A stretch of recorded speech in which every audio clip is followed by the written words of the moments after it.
On March 7, 2026, Israeli Air Force jets struck the 8th Tactical Fighter Base in Isfahan, Iran. Satellite images released the next day showed aircraft burning on the ground, aircraft shelters destroyed, and parts of the airfield torn apart.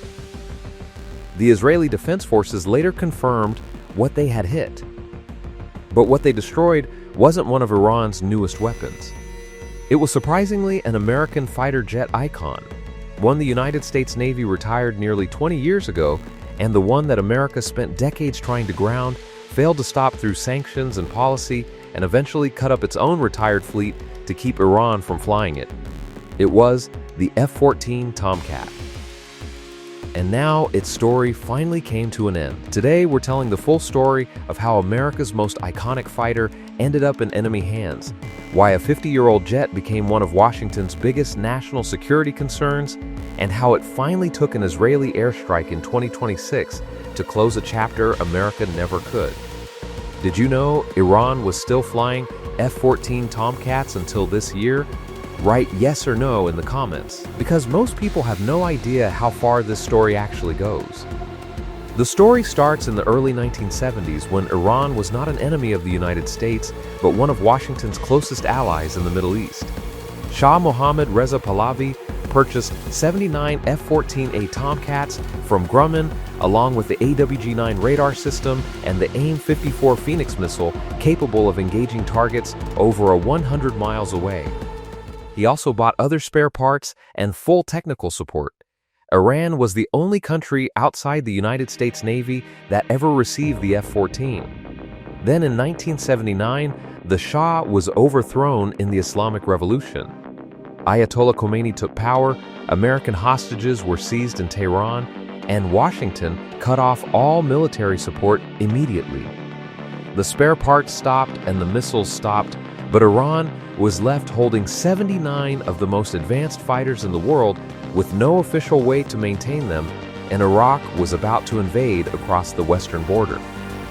What happened next is where this story becomes remarkable. Iran did not let the F-14s sit on the ground. They kept them flying, used them to devastating effect in the war that followed.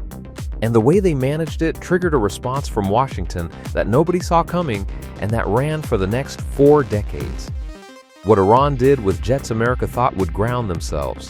When Iraq invaded in September 1980, the F-14's AWG-9 radar immediately changed the shape of the air war. Iranian pilots could track targets from over 100 miles away and lock multiple aircraft simultaneously. Iraqi commanders learned quickly to route their aircraft away from any airspace where Tomcats were operating. The deterrent effect alone, before a single Phoenix missile was fired, shaped the entire conflict. When they did engage, the results were extraordinary. In January 1981, pilot Asadullah Adeli fired a single Phoenix missile near Karg Island and destroyed 3 Iraqi aircraft simultaneously. Retired Iranian F-14 pilot Colonel Mostafa Rusteh, who finished the war with 5 aerial kills, called the Tomcat the ultimate fighter in the fighter jet business. By the end of the 8-year war, Iranian F-14s were credited with over 160 aerial kills, a combat record more extensive than anything the aircraft achieved in American Navy service. Iran achieved all of this while cannibalizing its own fleet. Engineers stripped parts from grounded aircraft to keep others airborne. The F-14 had become more than a fighter. With its AWG-9 radar, it functioned as an airborne early warning platform, a long-range interceptor, and a surveillance asset all at once. Washington understood that a jet capable of doing all 3 simultaneously, sitting in Iranian hands indefinitely, was a problem that extended well beyond any battlefield. The combat record was one concern. But the reason America became genuinely obsessed with grounding Iran's F-14s had everything to do with what the AWG-9 radar could detect that Washington did not want detected. And that is where this story turns from military history into something Washington had never dealt with before.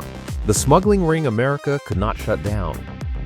Through the 1980s and 1990s, Iran ran a persistent operation to acquire F-14 spare parts through black market channels. American intelligence became aware in 1998 when federal agents arrested Parviz Lavi in Long Island, charging him with attempting to buy F-30 engine components and ship them to Iran through the Netherlands. More arrests followed almost immediately. A California company was also caught requesting prices for air intake seals used exclusively on the F-14. Israeli arms dealers were also investigated in 2014 for attempting to ship F-14 spares to Tehran on 2 separate occasions. Iranian procurement networks operated through front companies and misrepresented themselves at Pentagon surplus sales. By the early 2000s, the United States Navy had retired its own F-14s and switched to the F-18 Super Hornet. Iran was the only country left in the world still flying the Tomcat, and its pilots were using the aircraft's radar to intercept American surveillance drones operating over Iranian nuclear facilities. The F-14 had become an intelligence asset being used against the country that built it. The F-14 remains one of the world's most capable fighters. For that reason, the Americans for many years have been trying to ground the Ayatollah's F-14s, said an American think tank person. America's response was something the defense world had never seen. They did not tighten export controls, they destroyed the aircraft entirely. And the scale of what followed tells you exactly how seriously Washington took the threat. America destroyed its own icon. In January 2007, the United States government banned all sales of F-14 spare parts permanently.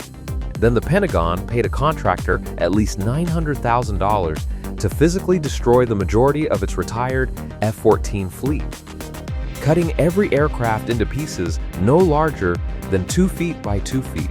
Around 10,000 components unique to the F-14 were shredded. America took one of the most celebrated aircraft in its aviation history and fed it through an industrial shredder, not because the jet was outdated, but because of what Iran might do with the parts. Even that extraordinary step did not fully solve the problem. Iran still kept Tomcats operational through continued cannibalization and domestic engineering, displaying around 24 at a military air show as recently as 2018. How it finally ended. 2 strikes, 1 year apart. The conclusion came not through American policy, but through 2 waves of Israeli airstrikes 9 months apart. In June 2025, during Operation Rising Lion, Israeli drone strikes destroyed 2 F-14s at Mehrabad Airport in Tehran. The Israeli Defense Forces also released footage confirming the strike. Defense analysts noted the destroyed airframes appeared non-operational, visible in the same position in satellite imagery across multiple seasons. Then, on March 7, 2026, Israeli jets struck the 8th Tactical Fighter Base at Isfahan during Operation Epic Fury, home to the 81st, 82nd, and 83rd Tactical Fighter Squadrons, believed to be the final units operating the Tomcat anywhere in the world. Satellite imagery from the firm Vantor, taken the following day, confirmed destruction across the base. Before the strikes, imagery had shown 5 F-14s positioned around the Isfahan base. Analysts assessing the post-strike imagery concluded the last operational examples of the type had likely been destroyed. Unless aircraft were hidden in hardened underground facilities, the F-14's operational career appears to be over. Closing, America spent decades trying to ground Iran's F-14s through sanctions, export bans, arrests, and the industrial destruction of its own retired fleet. But none of it fully worked. The jets kept flying. The parts kept coming through back channels. The radar kept watching the skies over Iran's nuclear facilities. It took Israeli airstrikes in 2025 and 2026 to accomplish what 4 decades of American policy could not. The F-14 was never truly obsolete in Iranian hands.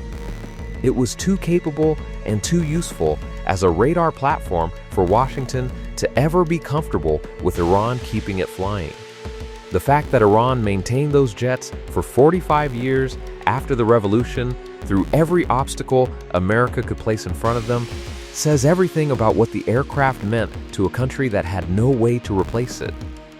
And the fact that it ended with an airstrike rather than a retirement ceremony says everything about how this rivalry was always going to resolve.